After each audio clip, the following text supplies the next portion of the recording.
बाण में उतना कष्ट नहीं होता जितना वाणी से वेदने। प्रियजनों के द्वारा कर्कश कठोर वचन बोल दे। प्रियजन इसलिए कि जो बाहरी है तो उस पर विचार होता है कि कोई, लेकिन प्रियजनों के द्वारा जब कठोर वचन बोले जाते हैं तो हृदय में बड़ी व्यथा होती। वाणी बहुत संभाल के, अगर कर्कश वचन बोलते हैं, झूठ बोलते हैं, पापाचरण की बातें करते हैं, तो फिर नाम परम पवित्र है, वो आपकी वाणी में टिकेगा नहीं, देख लेना।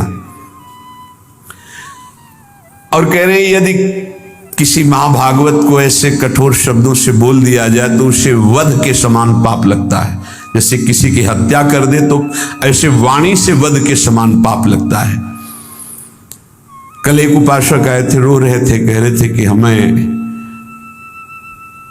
वैष्णव अपराध के द्वारा सब सर्वस्व नष्ट हो गया, बचा लीजिए। क्या हुआ? उनका पहले हमारी प्रबल श्रद्धा हुई तो सब कुछ छोड़ करके हम भजन में लगे, बहुत आनंद, सुख प्रवाह सब होता था। फिर मन का कुसंग और कुसंग, कुछ बातें ऐसी हमें हमारे मन ने संकल्प कराई, हमारा चिंतन बिगड़ गया, उनके प्रति दोष वृत्ति हो गई, सब नष्ट हो गया। मैं पागल की तरह घूम रहा हूं, न नाम चल रहा, न भजन चल रहा, चिल्ला चिल्ला कर रोने लगे। बद समान सो पातक लहिए।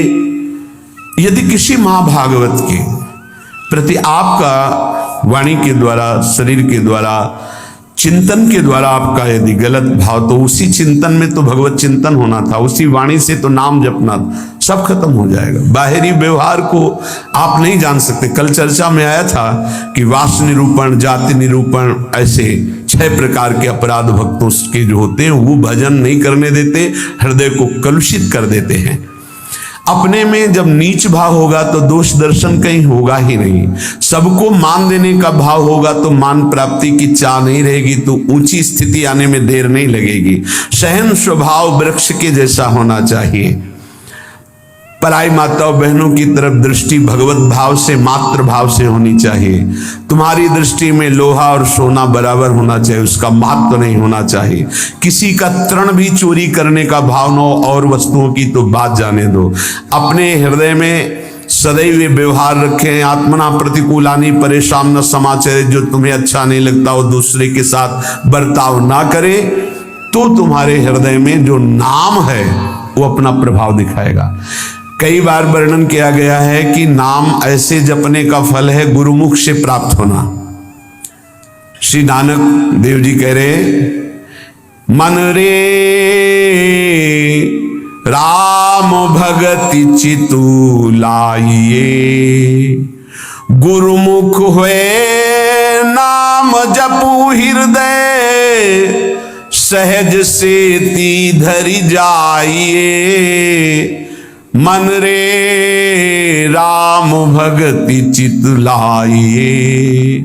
ऐ बन, जो सब में रमा है, कण कण में रमा है, उसमें अपने चित्त को जोड़िए और गुरुमुख होइए। गुरु की शरण में जाकर उनसे नाम लीजिए और इतना नाम जप कीजिए कि हृदय से नाम चलने लगे। भरम भेद भव कबहु न छूटसी, आवत जात न जानी, बिनु हरि नाम को मुकुति न पावसी, डूबी मरे बिनु पानी। नानक देव जी कह रहे, ये माया का भ्रम, इसके द्वारा प्रकट किया हुआ भेद, ये किसी और साधन से नहीं छूटता है। ये आवागमन चक्र से मुक्ति नहीं मिलती है। जो निरंतर नाम जपना स्वीकार कर लिया वही इस माया चक्र से मुक्त हो जाता है। नहीं तो बिना पानी के डूब के मर गए। माया ने बिना पानी के डुबा के मार दिया।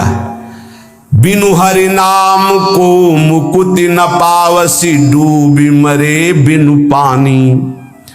धंधा करत सगल पति खोवसी, भरम न मिटसी गंवारा, बिनु गुरु शब्द मुकुत नहीं कवही, अंधले धंधु पसारा। अकल निरंजन शिव मनु मानिया, मन ही ते मनु मुआ, अंत जानिया नानक और न धुआ। आहा, कह रहे हैं कि प्रयास तो तू कर रहा है सुख के लिए, लेकिन पूरी आयु गंवा दिया, कभी सुख नहीं मिला, खाली धंधा तुम्हारा चलता रहा, फल कुछ नहीं मिला। क्यों?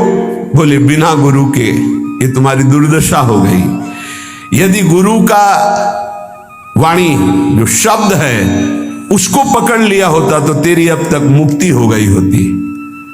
अरे अंधे, ये माया की धुंध ऐसी फैली हुई है कि इससे निकल पाना बड़ा कठिन है। नाम का आश्रय ले ले, जो मायातीत है, निरंजन है, जो परम सत्य, वो तुम्हारे हृदय में बैठा हुआ है। यदि तू अपने हृदय में नाम चला ले तो तेरा परिचय बन जाएगा। फिर अंतर और बाहर जिधर दृष्टि जाएगी वो एक ही दिखाई देगा। नानक साहब कह रहे कोई दूजा नहीं है देखा है, जो बाहर है वही अंतर, जो अंतर वही बाहर है।